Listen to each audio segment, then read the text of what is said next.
Hello all, how are you? I hope very well. And my name is Gildart Jackson. I'm an actor and I've been doing these fireside readings since the start of the coronavirus lockdown. And we've read many wonderful books together, and we are nearing the end of the Inimitable Jeeves. He has a few more hijinks and adventures to go through. And today, we get to chapter 15. We have short stories within the Inimitable Jeeves taking us to the end of the week. And on Saturday, I told you yesterday, on Saturday, we are going to start the autobiography of Benjamin Franklin. I'm really looking forward to that, as I'm also looking forward to the end of Jeeves. It isn't, however, the end of Jeeves, don't worry. I don't know how many books he wrote, but almost probably 100. He started writing novels after this, so novels about Jeeves and Wooster, and if we want, we'll go and have another go at one of his. It's always roughly the same story. There's somebody who falls in love, and there's a house party, and Jeeves saves the day, and Bertie needs help. But it's always such a lot of fun. I love Jeeves and Wooster, and thank you all for joining me for it. So, welcome to a fireside reading of the Inimitable Jeeves, chapter 15. The Metropolitan Touch. Nobody is more alive than I am to the fact that young Bingo Little is in many respects a sound old egg. In one way and another, he has made life pretty interesting for me at intervals ever since we were at school.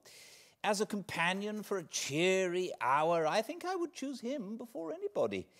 On the other hand, I'm bound to say that there are things about him that could be improved. His habit of falling in love with every second girl he sees is one of them, and another is his way of letting the world in on the secrets of his heart. If you want shrinking reticence, don't go to Bingo, because he's got about as much of it as a soap advertisement. I mean to say, well, here's the telegram I got from him one evening in November, about a month after I'd got back to town from my visit to Twing Hall. I say, Bertie, old man, I'm in love at last. Oh, she is the most wonderful girl, Bertie, old man. This is the real thing at last. Bertie, come here at once and bring Jeeves.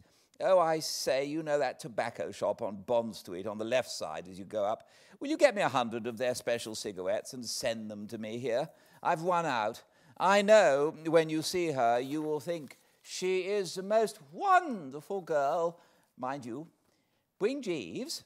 Don't forget the cigarettes. Bingo. It had been handed in at Twing Post Office. In other words, he had submitted that frightful rot to the goggling eye of a village postmistress who was probably the mainspring of local gossip and would have the place ringing with the news before nightfall.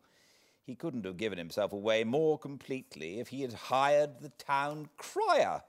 When I was a kid, I used to read stories about knights and Vikings and that species of chappie who would get up without a blush in the middle of a crowded banquet and loose off a song about how perfectly priceless they thought their best girl. I've often felt that those days would have suited young Bingo down to the ground.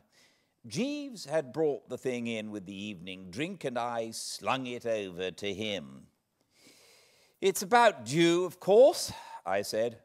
Young Bingo hasn't been in love for at least a couple of months. I wonder who it is this time. Miss Mary Burgess, sir, said Jeeves, the niece of the Reverend Mr. Heppenstall. She is staying at Twing Vicarage. Great Scott!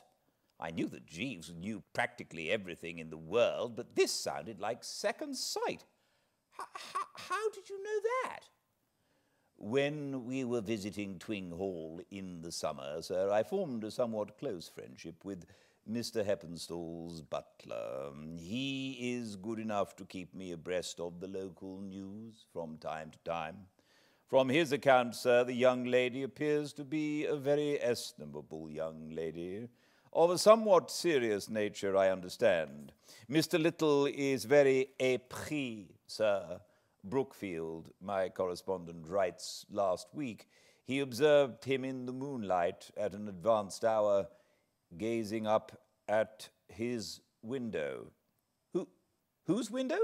Brookfield? Yes, sir, presumably under the impression that it was the young lady's.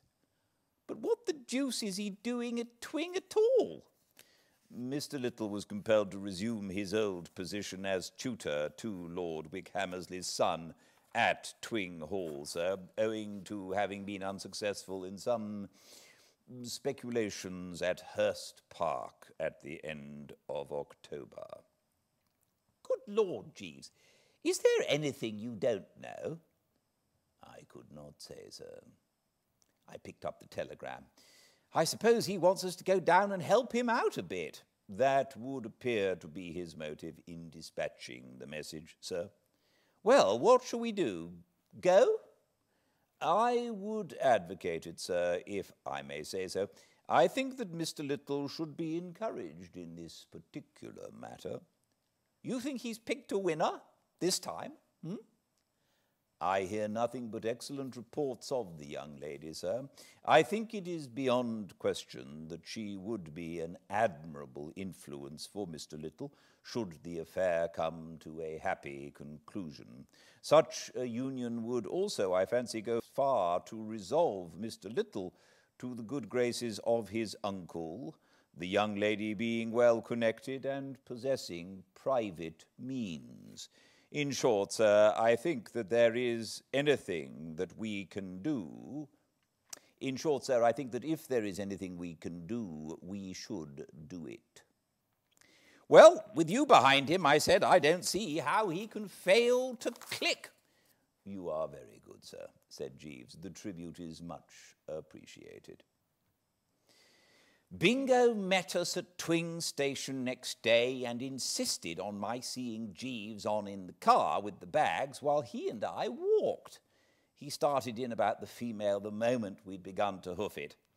She is very wonderful, Bertie. She is not one of those flippant, shallow, modern girls. She is sweetly grave and beautifully earnest. She reminds me of, oh, what is the name I want? Marie Lloyd? Sage Cecilia, said young Bingo, eyeing me with a good deal of loathing. She reminds me of Saint Cecilia. She makes me yearn to be a better, nobler, deeper, broader man.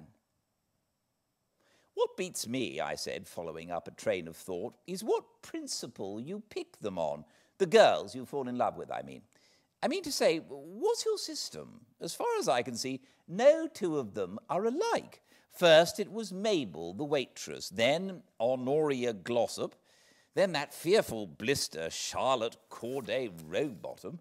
I own that Bingo had the decency to shudder. Thinking of Charlotte always made me shudder too. You don't seriously mean, Bertie, that you're intending to compare the feelings I have for Mary Burgess, the holy devotion, the spiritual... Oh, all right, let it go, I said. I say, old lad, aren't we going rather a long way round? Considering that we were supposed to be heading for Twing Hall, it seemed to me that we were making a longish job of it. The hall is about 2 miles from the station by the main road, and we had cut off down a lane, gone across country for a bit, climbed a stile or two, and were now working our way across a field that ended in another lane. She sometimes takes her little brother for a walk round this way, explained Bingo. I thought we might meet and bow, and you could see her, you know, and then we would walk on. Of course, I said. That's enough excitement for anyone, and undoubtedly a corking reward for tramping 3 miles out of one's way over ploughed fields with tight boots. But don't we do anything else? Don't we tack onto the girl and buzz along with her? Good Lord, said Bingo, honestly amazed. You don't suppose I've got nerve enough for that, do you? I just look at her from afar and all that sort of thing. Quick, here she comes! No, I'm wrong. It was like that song of Harry Lauder's where he's waiting for the girl and says, "There is her. No, it's Rabbit." Young Bingo made me stand there in the teeth of a nor'east half-gale for 10 minutes, keeping me on my toes with a series of false alarms, and I was just thinking of suggesting that we should lay off and give the rest of the proceedings a miss, when round the corner there came a fox terrier, and Bingo quivered like an aspen. Then there hove in sight a small boy, and he shook like a jelly. Finally, like a star whose entrance has been worked up by the personnel of the ensemble, a girl appeared, and his emotion was painful to witness. His face got so red that, what with his white collar and the fact that the wind had turned his nose blue, he looked more like a French flag than anything else. He sagged from the waist upwards as if he'd been filleted. He was just raising his fingers limply to his cap when he suddenly saw that the girl wasn't alone. A chappie in clerical costume was also among those present, and the sight of him didn't seem to do Bingo a bit of good. His face got redder and his nose bluer, and it wasn't till they had nearly passed that he managed to get hold of his cap. The girl bowed. The curate said, "Ah, little, rough weather." The dog barked, and then they toddled on, and the entertainment was over. The curate was a new factor in the situation to me. I reported his movements to Jeeves when I got to the hall. Of course, Jeeves knew all about it already. That is the Reverend Mr. Wingham, Mr. Heppenstall's new curate, sir. I gather from Brookfield that he is Mr. Little's rival, and at the moment the young lady appears to favour him. Mr. Wingham has the advantage of being on the premises. He and the young lady played duets after dinner, which acts as a bond. Mr. Little on these occasions, I understand, prowls about in the road, chafing visibly. That seems to be all the poor fish is able to do, dash it. He can chafe all right, but there he stops. He's lost his pep. He's got no dash. Why, when we met her just now, he hadn't even the common manly courage to say good evening. I gather that Mr. Little's affection is not unmingled with awe, sir. Well, how are we to help a man when he's such a rabbit as that? Have you anything to suggest? I shall be seeing him after dinner, and he's sure to ask first thing what you advise. In my opinion, sir, the most judicious course for Mr. Little to pursue would be to concentrate on the young gentleman. The small brother? How do you mean? Make a friend of him, sir. Take him for walks and so forth. It doesn't sound one of your red-hottest ideas. I must say I expected something fruitier than that. It would be a beginning, sir, and might lead to better things. Well, I'll tell him. I like the look of her, Jeeves. A thoroughly estimable young lady, sir. I slipped Bingo the tip from the stable that night and was glad to observe that it seemed to cheer him up. Jeeves is always right, he said. I ought to have thought of it myself. I'll start in tomorrow. It was amazing how the chappie bucked up. Long before I left for town, it had become a mere commonplace for him to speak to the girl. I mean, he didn't simply look stuffed when they met. The brother was forming a bond that was a dashed sight stronger than the curate's duets. She and Bingo used to take him for walks together. I asked Bingo what they talked about on these occasions, and he said Wilfrid's future.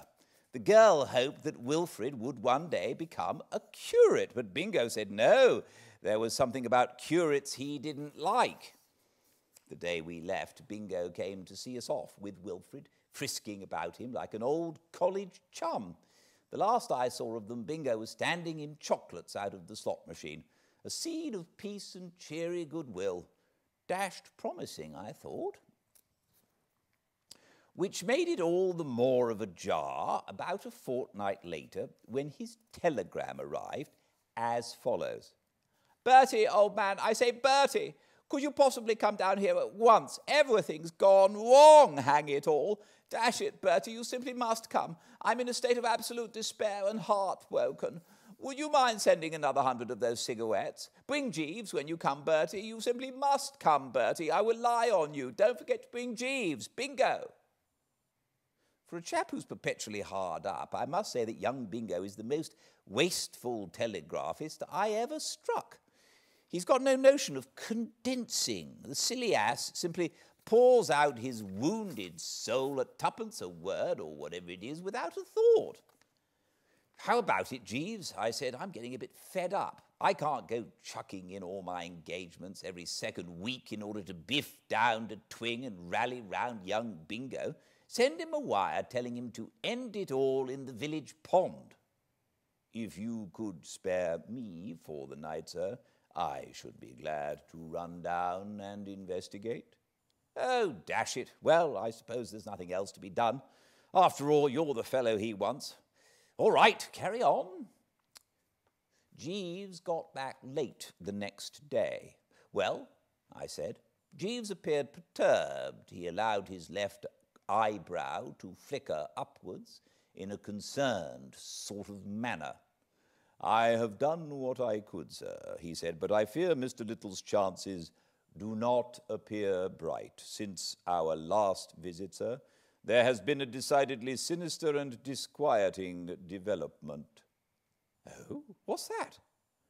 You may remember Mr. Steggles, sir, the young gentleman who was studying for an examination with Mr. Heppenstall at the vicarage.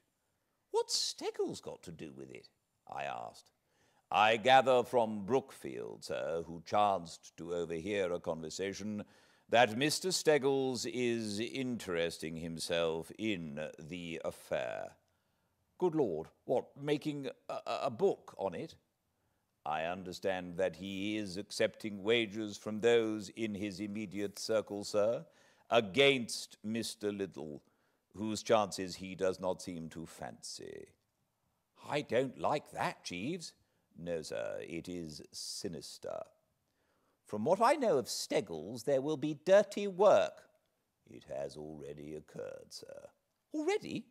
Yes, sir. It seems that in pursuance of the policy which he had been good enough to allow me to suggest to him, Mr. Little escorted Master Burgess to the church bazaar, and there met Mr. Steggles, who was in the company of young Master Heppenstall, the Reverend Mr. Heppenstall's second son, who is home from Rugby just now, having recently recovered from an attack of mumps.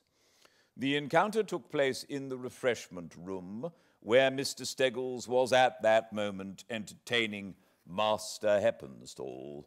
To cut a long story short, sir, the two gentlemen became extremely interested in the hearty manner in which the lads were fortifying themselves, and Mr. Steggles offered to back his nominee in a weight-for-age eating contest against Master Burgess for £1 a side. Mr. Little admitted to me that he was conscious of a certain hesitation as to what the upshot might be should Miss Burgess get to hear of the matter, but his sporting blood was too much for him, and he agreed to the contest. This was duly carried out, both lads exhibiting the utmost willingness and enthusiasm, and eventually Master Burgess justified Mr. Little's confidence by winning, but only after a bitter struggle. Next day, both contestants were in considerable pain. Inquiries were made and confessions extorted, and Mr. Little, I learned from Brookfield, who happened to be near the door of the drawing-room at that moment, had an extremely unpleasant interview with the young lady, which ended in her desiring him never to speak to her again. There's no getting away from the fact that if ever a man required watching, it's Steggles. Machiavelli could have taken his correspondence course. It was a put-up job, Jeeves, I said. I mean, Steggles worked the whole thing on purpose. It's his old nobbling game. There would seem to be no doubt about that, sir. Well, he seems to have dished poor old Bingo all right. That is the prevalent opinion, sir. Brookfield tells us that down in the village at the Cow and Horses, 7-1 is being freely offered on Mr. Wingham and finding no takers. Good Lord, are they betting about it down in the village too? Yes, sir, and in adjoining hamlets also. The affair has caused widespread interest. I am told that there is a certain sporting reaction in even so distant a spot as Lower Bingley. Well, I don't see what there is to do. If Bingo is such a chump, one is fighting a losing battle, I fear, sir. But I did venture to indicate to Mr. Little a course of action which might prove of advantage. I recommended him to busy himself with good works. Good works? About the village, sir. Reading to the bedridden, chatting with the sick, that sort of thing, sir. We can but trust that good results will ensue. Yes, I suppose so, I said doubtfully, but by gosh, if I was a sick man, I'd hate to have a loony like young Bingo coming and gibbering at my bedside. There is that aspect of the matter, sir, said Jeeves. I didn't hear a word from Bingo for a couple of weeks, and I took it after a while that he had found the going too hard and had chucked in the towel.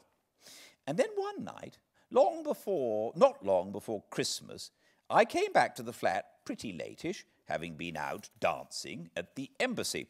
I was fairly tired,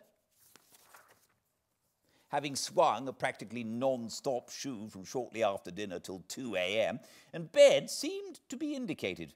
Judge of my chagrin and all that sort of thing, therefore, when tottering to my room and switching on the light, I observed the foul features of young Bingo all over the pillow. The blighter had appeared from nowhere and was in my bed, sleeping like an infant with a sort of happy, dreamy smile on his map. A bit thick, I mean to say. We Woosters are all for the good old medieval hosp and all that, but when it comes to finding chappies collaring your bed, the thing becomes a trifle too mouldy. I hove a shoe and Bingo sat up, gurgling. Smatter, said young Bingo. What the deuce are you doing in my bed? I said. Oh, hello, Bertie. So there you are. Yes, here I am. What are you doing in my bed? I came up to town for the night on business. Yes, but what are you doing in my bed? Dash it all, Bertie, said young Bingo querulously. Don't keep harping on about your beastly old bed. There's another made up in the spare room. I saw Jeeves make it with my own eyes. I believe he meant it for me, but I knew what a perfect host you were, so I just turned in here. I say, Bertie, old man, said Bingo, apparently fed up with the discussion about sleeping quarters. I see daylight. Well, it's getting on for 3 in the morning. I was speaking figuratively, you ass. I meant that hope has begun to dawn. About Mary Burgess, you know. Sit down and I'll tell you all about it. I won't, I'm going to sleep. To begin with, said young Bingo, settling himself comfortably against the pillows and helping himself to a cigarette from my special private box. I must once again pay a marked tribute to good old Jeeves, a modern Solomon. I was badly up against it when I came to him for advice, but he rolled up with a tip which has put me, I use the term advisedly and in a conservative spirit, on velvet. He may have told you that he recommended me to win back the lost ground by busying myself with good works, Bertie, old man, said young Bingo earnestly. For the last 2 weeks I've been comforting the sick to such an extent that if I'd had a brother and you brought him to me on a sick bed at this moment, by Jove, old man, I'd heave a brick at him. However, though it took it out of me like the deuce, the scheme worked splendidly. She softened visibly before I'd been at it a week, started to bow again when we met in the street and so forth. About a couple of days ago, she distinctly smiled in a sort of faint, saint-like kind of way, you know, when I ran into her outside the vicarage. And yesterday, I say, you remember the curate chap, Wingham, fellow with the long nose? Of course I remember him, your rival. Rival? Bingo raised his eyebrows. Oh, well, I suppose you could have called him that at one time, though it sounds a little far-fetched. Does it? I said, stung by the sickening complacency of the chump's manner. Well, let me tell you that the last I heard was at the Cow and Horses in Twing Village and all over the place as far as Lower Bingley. They were offering 7 to 1 on the curate and finding no takers. Bingo started violently and sprayed cigarette ash all over my bed.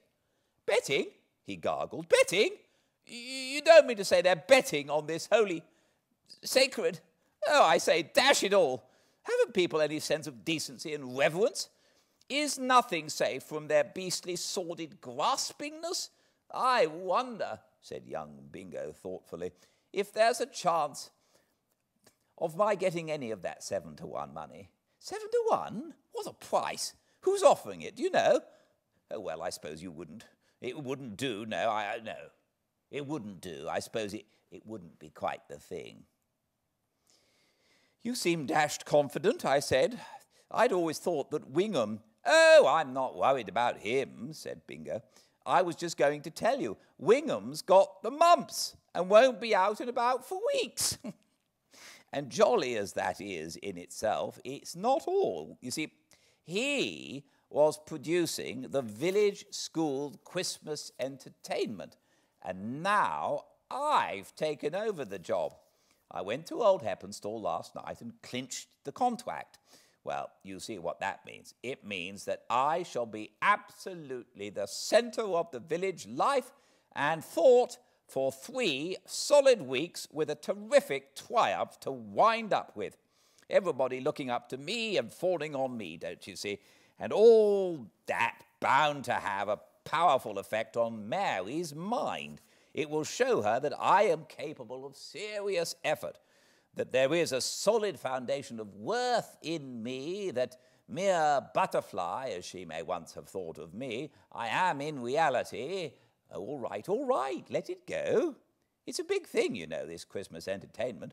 Old Heppenstall is very much wrapped up in it. Nibs from all over the countryside rolling up. The squire present with family. A big chance for me, Bertie, old boy.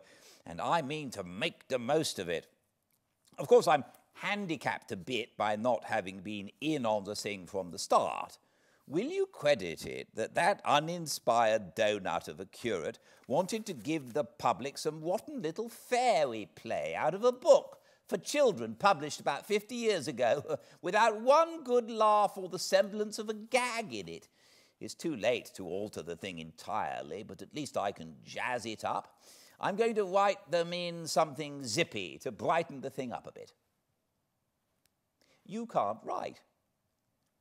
Well, when I say write, I mean pinch. That's why I've popped up to town. I've been to see that review, Cuddle Up, at the Palladium tonight, full of good stuff. Of course, it's rather hard to get anything in the nature of a big spectacular effect in the Twing Village Hall, with no scenery to speak of, and a chorus of practically imbecile kids of ages ranging from 9 to 14, but I think I see my way. Have you seen Cuddle Up? Yes, twice. Well, there's some good stuff in the first act, and I can practically lift all the numbers. Then there's that show at the Palace. I can see the matinee of that tomorrow before I leave. There's sure to be some decent bits in that. Don't you worry about my not being able to write a bit. Leave it to me, laddie, leave it to me. And now, my dear old chap, said young Bingo, snuggling down cosily, you mustn't keep me up talking all night. It's all right for you fellows who have nothing to do, but I'm a busy man. Good night, old thing. Close the door quietly after you and switch out the light. Breakfast about 10 tomorrow, I suppose, what? Righto. Good night. For the next 3 weeks, I didn't see Bingo.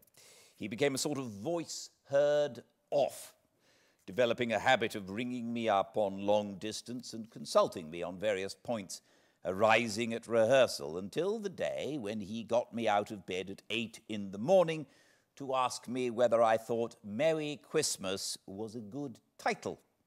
I told him then that this nuisance must now cease, and after that he cheesed it and practically passed out of my life.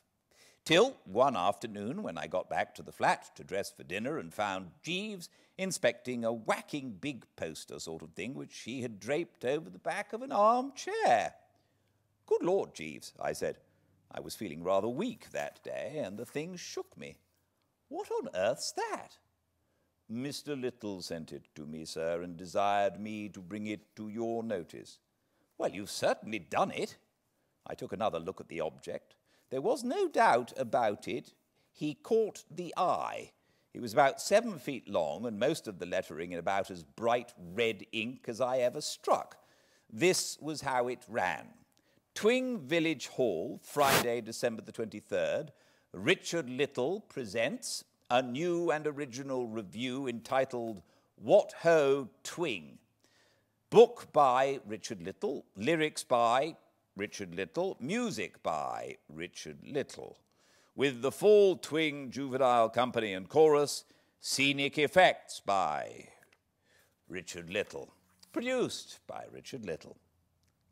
"What do you make of it, Jeeves?" I said.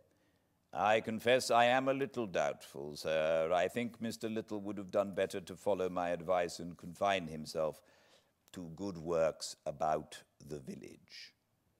"You think the things will be a frost?" "I could not hazard a conjecture, sir, but my experience has been that what pleases the London public is not always so acceptable to the rural mind. The metropolitan touch sometimes proves a trifle too exotic for the provinces." "I suppose we ought to go down and see the dashed thing." "I think Mr. Little would be wounded were you not present, sir." The village hall at Twing is a smallish building, smelling of apples. It was full when I turned up on the evening of the 23rd, for I had purposely timed myself to arrive not long before the kick-off. I had had experience of 1 or 2 of these binges and didn't want to run any risk of coming early and finding myself shoved into a seat in one of the front rows where I wouldn't be able to execute a quiet sneak into the open air halfway through the proceedings, if the occasion seemed to demand it. I secured a nice strategic position near the door at the back of the hall. From where I stood, I had a good view of the audience. As always on these occasions, the first few rows were occupied by the nibs, consisting of the squire, a fairly mauve old sportsman with white whiskers, his family, a platoon of local parsons, and perhaps a couple of dozen of prominent pew holders. Then came a dense squash of what you might call the lower middle classes, and at the back, where I was, we came down with a jerk in the social scale, this end of the hall being given up almost entirely to a collection of frankly tough eggs who had rolled up not so much for any love of the drama as because there was a free tea after the show. Take it for all in all, a representative gathering of Twing life and thought. The nibs were whispering in a pleased manner to each other, the lower middles were sitting up very straight as if they'd been bleached, and the tough eggs whiled away the time by cracking nuts and exchanging low, rustic wheezes. The girl, Mary Burgess, was at the piano playing a waltz. Beside her stood the curate, Wingham, apparently recovered. The temperature, I should think, was about 127. Somebody jabbed me heartily in the lower ribs, and I perceived the man Steggles. "Hello," he said. "I didn't know you were coming down." I didn't like the chap, but we Woosters can wear the mask. I beamed a bit. "Oh, yes," I said. "Bingo wanted me to roll up and see his show." "I hear he's giving us something pretty ambitious," said the man Steggles. "Big effects and all that sort of thing." "I believe so." "Of course, it means a lot to him, doesn't it? He's told you about the girl, of course? Yes, and I hear you're laying 7-1 against him, I said, eyeing the blighter a trifle austerely. He didn't even quiver. Just a little flutter to relieve the monotony of country life, he said. But you've got the facts a bit wrong. It's down in the village that they're laying 7-1. I can do you better than that if you feel in a speculative mood. How about a tenner at 100-8? Good Lord, are you giving that? Yes. Somehow, said Steggles meditatively, I have a sort of feeling, a kind of premonition that something's going to go wrong tonight. You know what Little is, a bungler if ever there was one. Something tells me that this show of his is going to be a frost. And if it is, of course, I should think it should prejudice the girl against him pretty badly. His standing always was rather shaky. Are you going to try and smash up the show? I said sternly. Me? Said Steggles. Why, what could I do? Half a minute, I want to go and speak to a man. He buzzed off, leaving me distinctly disturbed. I could see from the fellow's eye that he was meditating some of his customary rough stuff, and I thought Bingo ought to be warned, but there wasn't time and I couldn't get at him. Almost immediately after Steggles had left me, the curtain went up. Except as a prompter, Bingo wasn't much in evidence in the early part of the performance. The thing at the outset was merely one of those weird dramas which you dig out of books published around Christmas time and entitled 12 Little Plays for the Tots or something like that. The kids drooled on in the usual manner, the booming voice of Bingo ringing out from time to time behind the scenes when the fat heads forgot their lines. And the audience was settling down into the sort of torpor usual on these occasions when the first of Bingo's interpolated bits occurred. It was that number which What's-Her-Name sings in that review at the Palace. You would recognize the tune if I hummed it, but I can never get hold of the dashed thing. It always got 3 encores at the Palace, and it went very well now, even with a squeaky-voiced child jumping on and off the key like a chamois of the Alps leading from crag to crag. Even the tough eggs liked it. At the end of the second refrain, the entire house was shouting for an encore, and the kid with the voice like a slate pencil took a deep breath and started to let it go once more. At this point, all the lights went out. I don't know when I've had anything so sudden and devastating happen to me before. They didn't flicker, they just went out. The hall was in complete darkness. Well, of course, this sort of broke the spell, as you might put it. People started to shout directions, and the tough eggs stamped their feet and settled down for a pleasant time, and, of course, young Bingo had to make an ass of himself. His voice suddenly shot at us out of the darkness. Ladies and gentlemen, something has gone wrong with the lights. The tough eggs were tickled by this bit of information, straight from the stable. They took it up as a sort of battle cry. Then, after about 5 minutes, the lights went up again and the show was resumed. It took 10 minutes after that to get the audience back into its state of coma, but eventually they began to settle down and everything was going nicely, when a small boy with a face like a turbo edged out in front of the curtain, which had been lowered after a pretty painful scene about a wishing ring or a fairy's curse or something of that sort, and started to sing that song of George Thingamy's Out of Cuddle Up. You know the one I mean. Always listen to Mother, girls, it's called, and he gets the audience to join in and sing the refrain. Quite a ripish ballad, and one which I myself have frequently sung in my bath with not a little vim. But by no means, as anyone but a perfect sap-headed prune like young Bingo would have known, by no means the sort of thing for a children's Christmas entertainment in the old village hall. Right from the start of the first refrain, the bulk of the audience had begun to stiffen in their seats and fanned themselves, and the Burgess girl at the piano was accompanying in a stunned, mechanical sort of way, while the curate at her side averted his gaze in a pained manner. The tough eggs, however, were all for it. At the end of the second refrain, the kid stopped and began to sidle towards the wings, upon which the following brief duologue took place. Young Bingo, voice heard off, ringing against the rafters. "Go on!" The kid, coyly, "I don't like to." Young Bingo, still louder, "Go on, you little blighter, or I'll slay you."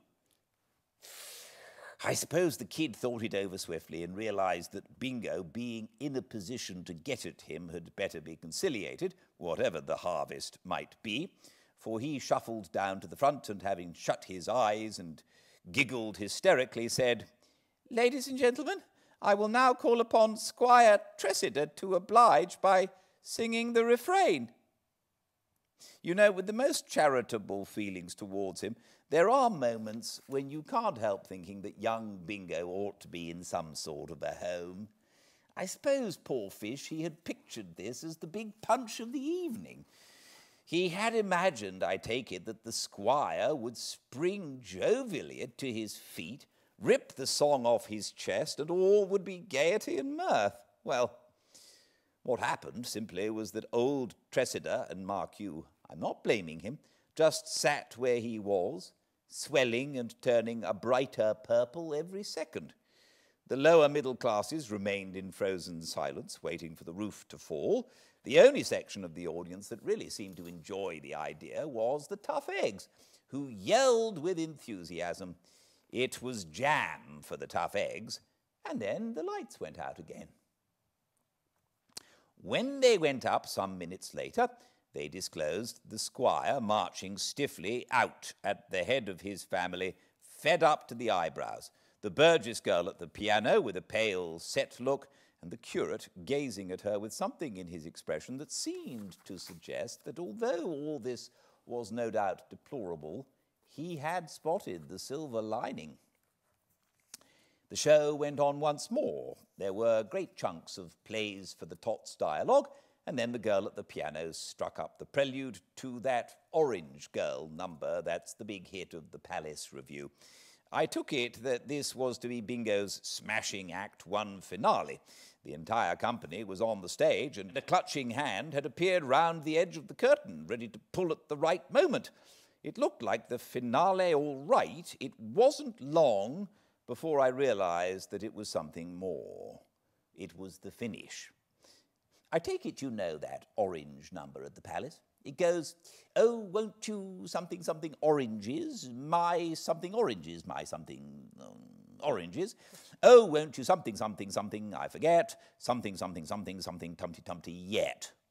Oh," all words to that effect. It's a dashed clever lyric, and the tune's good too. But the thing that made the number was the business where the girl takes oranges out of their baskets, you know, and toss them lightly to the audience. I don't know if you've ever noticed it, but it always seems to tickle an audience to bits when they get things thrown at them from the stage.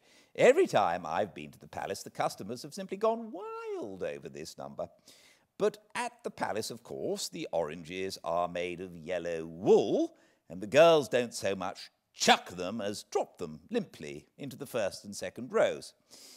I began to gather that the business was going to be treated rather more differently tonight, when a dashed great chunk of pips and mildew sailed past my ear and burst on the wall behind me. Another landed with a squelch on the neck of one of the nibs in the third row, and then a third took me right on the tip of the nose, and I kind of lost interest in the proceedings for a while. When I had scrubbed my face and got my eye to stop watering for a moment, I saw that the evening's entertainment had begun to resemble one of Belfast's livelier nights. The air was thick with shrieks and fruit. The kids on the stage, with Bingo buzzing distractedly to and fro in their midst, were having the time of their lives. I suppose they realised that this couldn't go on forever and were making the most of their chances. The tough eggs had begun to pick up all the oranges that hadn't burst and were shooting them back, so that the audience got it both coming and going. In fact, take it all around, there was a certain amount of confusion. And just as things had begun really to hot up, out went the lights again. It seemed to me about my time for leaving, so I slid for the door. I was hardly outside when the audience began to stream out. They surged about me in twos and threes, and I've never seen a public body so dashed unanimous on one point. To a man and to a woman, they were cursing poor old Bingo, and there was a large and rapidly growing school of thought which held that the best thing to do would be to waylay him as he emerged and splash him about in the village pond a bit. There was such a dickens of a lot of these enthusiasts, and they looked so jolly determined, that it seemed to me that the only matey thing to do was to go behind and warn young Bingo to turn his coat collar up and breeze off sneakily by some side exit. I went behind and found him sitting on a box in the wings, perspiring pretty freely and looking more or less like the spot marked with a cross where the accident happened. His hair was standing up and his ears were hanging down, and one harsh word would undoubtedly have made him burst into tears. "Bertie," he said hollowly as he saw me, "it was that blighter Steggles. I caught one of the kids before he could get away and got it all out of him. Steggles substituted real oranges for the balls of wool, which, with infinite sweat and at a cost of nearly £1, I had specially prepared. Well, I will now proceed to tear him limb from limb. It'll be something to do." I hated to spoil his daydreams, but it had to be. "Good heavens, man," I said, "you haven't time for frivolous amusements now. You've got to get out, and quick." "Bertie," said Bingo in a dull voice, "she was here just now. She said it was all my fault, and that she would never speak to me again. She said she'd always suspected me of being a heartless practical joker, and now she knew. She said, oh, well, she ticked me off properly." "That's the least of your troubles," I said. It seemed impossible to rouse the poor Zib to a sense of his position. "Do you realize that about 200 of Twing's heftiest are waiting for you outside to chuck you into the pond?" "No, absolutely." For a moment the poor chap seemed crushed, but only for a moment. There has always been something of the good old English bulldog breed about Bingo. A strange, sweet smile flickered for an instant over his face. "It's all right," he said. "I can sneak out through the cellar and climb over the wall at the back. They can't intimidate me." It couldn't have been more than a week later when Jeeves, after he'd brought me my tea, gently steered me away from the sporting page of the Morning Post and directed my attention to an announcement in the engagements and marriages column. It was a brief statement that a marriage had been arranged and would shortly take place between the Honourable and Reverend Hubert Wingham, third son of the Right Honourable the Earl of Sturridge, and Mary, only daughter of the late Matthew Burgess of Weatherly Court, Hants. "Of course," I said, after I'd given it the east to west. "I expected this, Jeeves." "Yes, sir." "She would never forgive him what happened that night?" "No, sir." "Well," I said, as I took a sip of the fragrant and steaming, "I don't suppose it will take old Bingo long to get over it. It's about the 111th time this sort of thing has happened to him. You're the man I'm sorry for." "Me, sir?" "Well, dash it all, you can't have forgotten what a deuce of a lot of trouble you took to bring the thing off for Bingo. It's too bad that all your work should have been wasted." "Not entirely wasted, sir." "Eh?" "It is true that my efforts to bring about the match between Mr. Little and the young lady were not successful, but still I look back upon the matter with a certain satisfaction." "Because you did your best, you mean?" "Not entirely, sir, though of course that thought also gives me pleasure. I was alluding more particularly to the fact that I found the affair financially remunerative. Financially remunerative? What do you mean? When I learned that Mr. Steggles had interested himself in the contest, sir, I went shares with my friend Brookfield and bought the book which had been made on the issue by the Cow and Horses. It has proved a highly profitable investment. Your breakfast will be ready almost immediately, sir. Kidneys on toast and mushrooms. I will bring it when you ring.